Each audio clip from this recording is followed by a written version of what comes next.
রাশিয়ার একটি সামরিক ঘাঁটিতে সকালের শান্ত পরিবেশ হঠাৎ করেই ভেঙে যায় জরুরি সতর্কতার শব্দে। মিনিট খানিকের মধ্যে বেশ কয়েকজন অভিজ্ঞ কমান্ডো প্যারাশুট এবং বিশেষ সরঞ্জাম নিয়ে একটি বিশেষ পরিবহন বিমানে উঠে পড়েন। তাদের চোখে মুখে স্পষ্ট উত্তেজনা আর সতর্কতার ভাব। কারণটা ছিল অস্বাভাবিক এবং বেশ বিপজ্জনকও বটে। উত্তর সাগরের মাঝখানে এমন একটি সাবমেরিন শনাক্ত হয়েছে যার পরিচয় অজানা এবং যেটি কোনো সংকেতের জবাব দিচ্ছে না।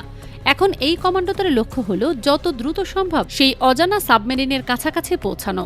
এমন অভিযান খুবই বিরল এবং অত্যন্ত ঝুঁকিপূর্ণ, কারণ সমুদ্রের মাঝখানে চলমান কিংবা স্থির থাকা সাবমেরিনের উপরে নেমে যাওয়া সাধারণ কোনো মিশন নয়।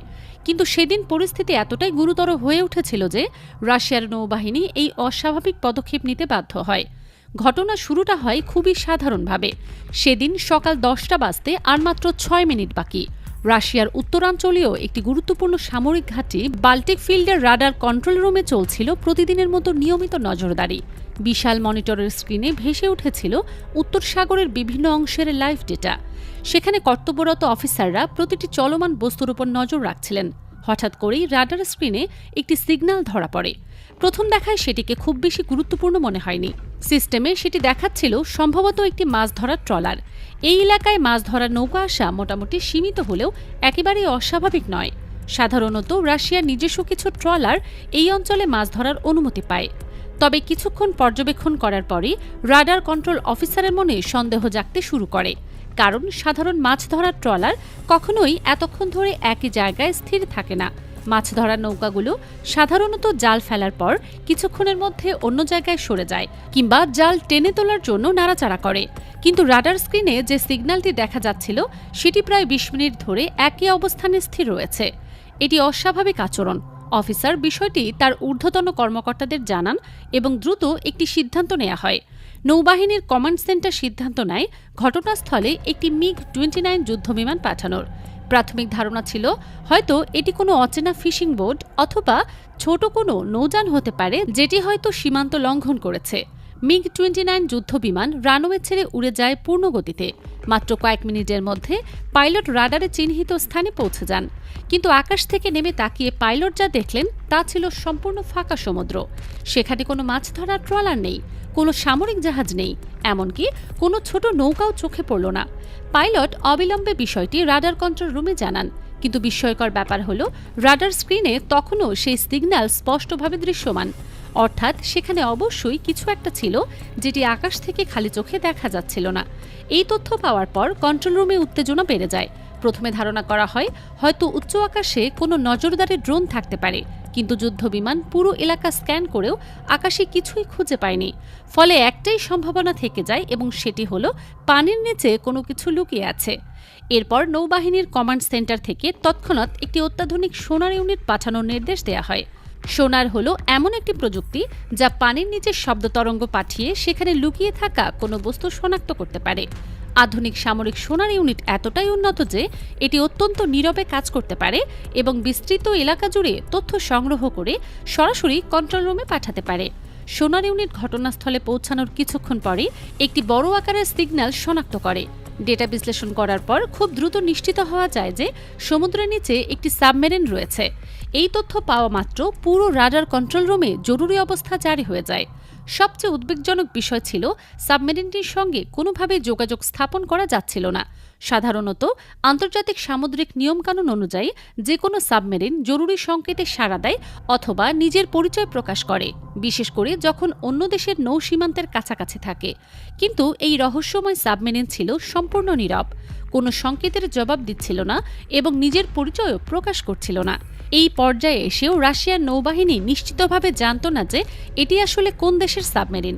বিষয়টি আরও নিশ্চিত হওয়ার জন্য রাশিয়া দ্বিতীয় আরেকটি সোনার ইউনিট পাঠায়। দ্বিতীয় সোনার ইউনিটও একই সিগন্যাল শনাক্ত করে এবং নিশ্চিত করে যে পানির নিচে সত্যি একটা অজানা সাবমেরিন অবস্থান করছে। এদিকে সাবমেরিনের ভেতরে থাকা ক্রুরাও সম্ভবত বুঝতে পেরেছিল যে তাদের অবস্থান ধরা পড়ে গেছে। একের পর এক সোনার ইউনিট তাদের চারপাশে ঘুরছিল এবং আকাশে যুদ্ধবিমানের উপস্থিতিও তারা টের পাচ্ছিল। রাশিয়ার হাতে অত্যাধুনিক সাবমেরিন থাকলেও সেগুলো প্রস্তুত করে ঘটনাস্থলে পৌঁছাতে কয়েক ঘন্টা সময় লাগত।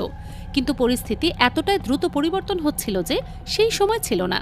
তাই রাশিয়ার নৌবাহিনী একটি অত্যন্ত সাহসী এবং বিরল সিদ্ধান্ত নেয়।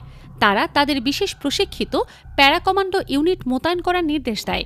উদ্দেশ্য ছিল আকাশপথে অত্যন্ত দ্রুত সাবমেরিনের কাছাকাছি পৌঁছে সেটি পর্যবেক্ষণ করা এবং প্রয়োজনে সরাসরি যোগাযোগের চেষ্টা করা। বাল্টিক ফিল্ড এয়ারবেস থেকে একটি বড় সামরিক পরিবহন বিমান জরুরি ভিত্তিতে প্রস্তুত করা হয়। বিমানের ভেতরে উঠে পড়েন অত্যন্ত দক্ষ এবং অভিজ্ঞ কমান্ডো সদস্যরা, যারা সমুদ্রে প্যারাশুট দিয়ে নামার বিশেষ প্রশিক্ষণপ্রাপ্ত। তাদের সঙ্গে ছিল বিশেষ রশি, দ্রুত অবতরণের সরঞ্জাম এবং জরুরি যোগাযোগের ডিভাইস। বিমানটি রানওয়ে ছেড়ে সরাসরি উত্তর সাগরের দিকে উড়ে যায়। বিমানের ভেতরে কমান্ডোরা চূড়ান্ত প্রস্তুতি নিচ্ছিলেন। প্রত্যেকে জানতেন এটি একটি অত্যন্ত ঝুঁকিপূর্ণ মিশন। সমুদ্রের মাঝখানে একটি চলমান সাবমেরিনের কাছে নেমে যাওয়া শুধু কঠিনই নয়, অত্যন্ত বিপজ্জনকও বটে। বিমানটি যখন ঘটনাস্থলের উপর দিয়ে উঠছিল, তখন পাইলট নিচে সমুদ্রের সাবমেরিনের সম্ভাব্য অবস্থান শনাক্ত করার চেষ্টা করেন। রাডার এবং সোনার থেকে পাওয়া তথ্যের ভিত্তিতে কমান্ডোরা নামার প্রস্তুতি নিতে শুরু করে। তারা বিশেষ প্যারাশুট এবং সামরিক সরঞ্জাম পরীক্ষা করে নেন। পুরো অপারেশনটি পরিকল্পনা করা হয়েছিল সেকেন্ডের হিসাবে। একটু ভুল হলে পুরো মিশন ব্যর্থ হতে পারত। বিমান থেকে জাম্পের সংকেত আসার মাত্র কয়েক সেকেন্ড আগে ঘটে যায় অপ্রত্যাশিত ঘটনা। সাবমেরিন হঠাৎ করেই দ্রুত পানি নিচে ডুব দিতে শুরু করে। সম্ভবত সাবমেরিনের ক্রুরা আকাশে সামরিক পরিবহন বিমান এবং কমান্ডোদের উপস্থিতি টের পেয়েছিল। কয়েক সেকেন্ডের মধ্যেই রহস্যময় সাবমেরিনটি সমুদ্রের গভীরে অদৃশ্য হয়ে যায়। কমান্ডোরা তখনও বিমানের ভিতরে ছিলেন এবং পুরোপুরি নামার প্রস্তুতি সম্পন্ন করতে পারেননি। সাবমেরিন দ্রুত গভীর পানিতে চলে যায় এবং ধীরে ধীরে সেই এলাকা ছেড়ে অন্যদিকে সরে যেতে থাকে। রাডার এবং সোনার কিছুক্ষণ পর্যন্ত সাবমেরিনের গতিবিধি ট্র্যাক করতে সক্ষম হয়, কিন্তু একসময় সেটি রাডারের সীমার বাইরে চলে যায়। এই ঘটনার পরে রাশিয়ার বিভিন্ন সংবাদ মাধ্যম এবং আন্তর্জাতিক কিছু গণমাধ্যমে ব্যাপক আলোচনা শুরু হয়। বিশেষ ধরনের জল্পনা কল্পনা ছড়িয়ে পড়ে। কেউ বলেন এটি হয়তো ন্যাটোর কোনো সদস্য দেশের সাবমেরিন ছিল, আবার কেউ কেউ মনে করেন এটি হয়তো চীনের কোনো আধুনিক সাবমেরিন হতে পারে। তবে সবচেয়ে রহস্যজনক এবং উদ্বেগজনক বিষয় হল, রাশিয়া আনুষ্ঠানিকভাবে কখনোই প্রকাশ করেনি যে সাবমেরিনটি আসলে কোন দেশের ছিল। এমনকি এটি কী উদ্দেশ্যে রাশিয়ার সামুদ্রিক সীমান্তের এত কাছে এসেছিল সেটিও স্পষ্ট করা হয়নি। সামরিক বিশেষজ্ঞরা মনে করেন হয়তো এটি কোনো গোয়েন্দা তথ্য সংগ্রহ করার মেশিন ছিল, অথবা রাশিয়ার সামুদ্রিক প্রতিরক্ষা ব্যবস্থা পরীক্ষা করার চেষ্টা চলছিল। এই ঘটনার পরে রাশিয়া তাদের উত্তরাঞ্চলীয় সামুদ্রিক সীমান্তে নজরদারি উল্লেখযোগ্যভাবে বৃদ্ধি করেছে বলে বিভিন্ন প্রতিবেদনে জানা যায়।